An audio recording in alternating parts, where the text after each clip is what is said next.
This episode is brought to you by Progressive Insurance. Do you ever think about switching insurance companies to see if you could save some cash? Progressive makes it easy. Just drop in some details about yourself and see if you're eligible to save money when you bundle your home and auto policies. The process only takes minutes, and it could mean hundreds more in your pocket. Visit Progressive.com after this episode to see if you could save. Progressive Casualty Insurance Company and Affiliates. Potential savings will vary. Not available in all states. We're back to the continuation of the story from minutes ago. If you missed any, catch it on the Morning X podcast. This is the best of the Morning X with Barnes, Leslie, and Jimmy. 99X. The following program is about murder. Some viewers may find certain scenes disturbing. We're talking about people who live in properties, live in homes that were previously the scene of some heinous crime or some terrible thing that happened. Hey, Kelly. Hey, good morning. What's going on? How you doing? Good. Good. Hey, I work and live at Ski Lodge Apartment. It's now called Autumn Bend, but it's right next to the Prado on Roswell Road. Yeah. Good. You don't want to tell anybody where you live. Well, it's okay. I just moved out of there, so but it's all good. But anyway, they still talk about it today. About 15, 20 years ago, a lady was next door at the Prado, just scooping a little bit, brought home this guy. He proceeded to chop her up and put her down the garbage disposal. Now, Fulton County found this so gory that they used to use this tape, the video that they took for their training video for their rookies. Oh, for training. This guy chopped her up and put her in the garbage disposal? Exactly, in her own apartment. Wow, and you live there? Yeah, and worked there, and have been there for like 6 years.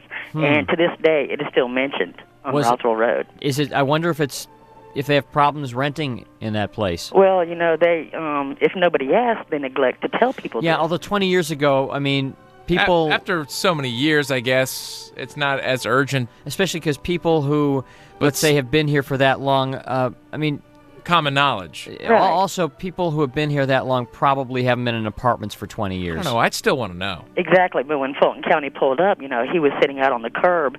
He had run the knife through his own hand. He was bleeding profusely. And the cops thought it was all from him. So they followed the trail of blood, which goes straight to the kitchen. And they find, appendages and, fingers. Well, I'll tell you, but there's always, you got to look at the bright side of things. For instance, if you do take that apartment, one thing, that the garbage disposal works well. That's a good one. Well, of course. And that's always a good thing to look out for when you're renting an apartment. Eerie, walking in that apartment knowing that's the actual unit. And there's one last straggler. Ooh. Nicole? Yeah. Do you own a property like this? Well, we did. The house that I grew up in, when we were clearing the land, where the mailbox was, there was the head of a lady that had been missing for over a year found. You found Wait a minute. A head? In your front yard? Yeah, when we were clearing the land to build the house. And it gets better. Now, who found it? The gentlemen that were clearing the property. And how did they tell you this? We were there. Hey, is this yours? Does this belong to anybody? It's been sold. We sold it back in... No, the head. I'm saying, how did they... Oh, the head? No, the police took the head. Sold the head. What'd you get for it? So the guy knocks on your door and says, excuse me, Mike, can you come out to here now? I got something I got to show you. No, actually, my dad was standing there when it was found. Ooh. It gets better. Was it just a skeleton? Yes, she had been missing for over a year. They never did find her body, though. Then we had been living in the house for about 6 years, and the basement was completely underground, and there was an unfinished part. Well, my dad goes down there one day. He's working in a shop, and we find a hitchhiker living in our basement. Well, wait a minute. What? You found a hitchhiker in the basement? A hitchhiker living in our basement. Just somebody with a backpack hanging out? Yes, living in our basement. How could you not know he was down there?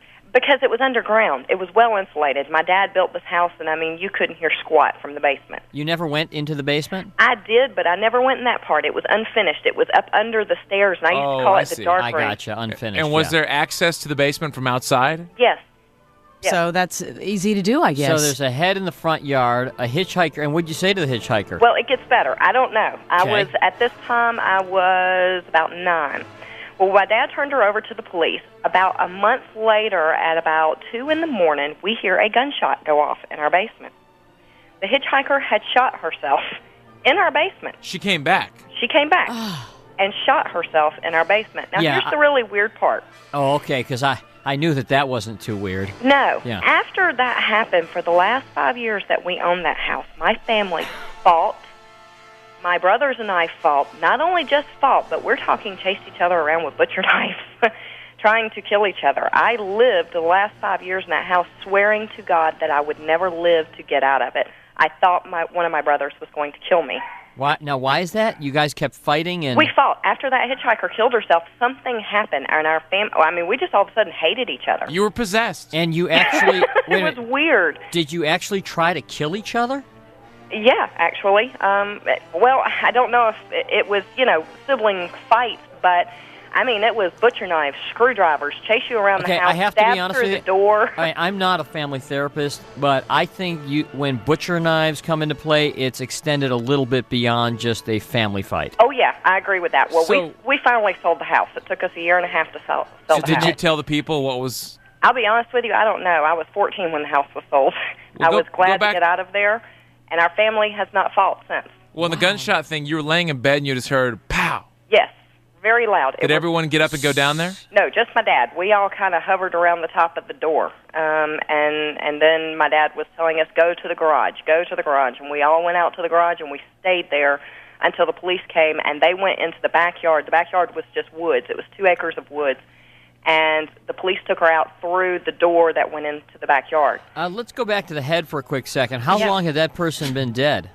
We don't know. She had been missing for a year. Was it just, so it was probably just a skull, right? It was the skull. Yeah, it was the skull, and it still had a little bit of skin and hair attached to the top of it. Yay! A little more info than you needed, huh? You sound pretty normal right now. Now, how old were you when you were chasing each other around with butcher knives? Well, we moved into the house when I was 3. She killed herself 6 years later, so I was about 9.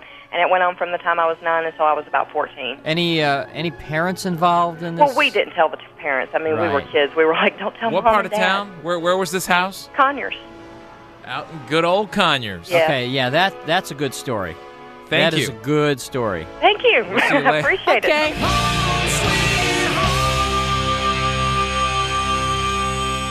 You're listening to the best of the Morning X. We had to call it something. 99X.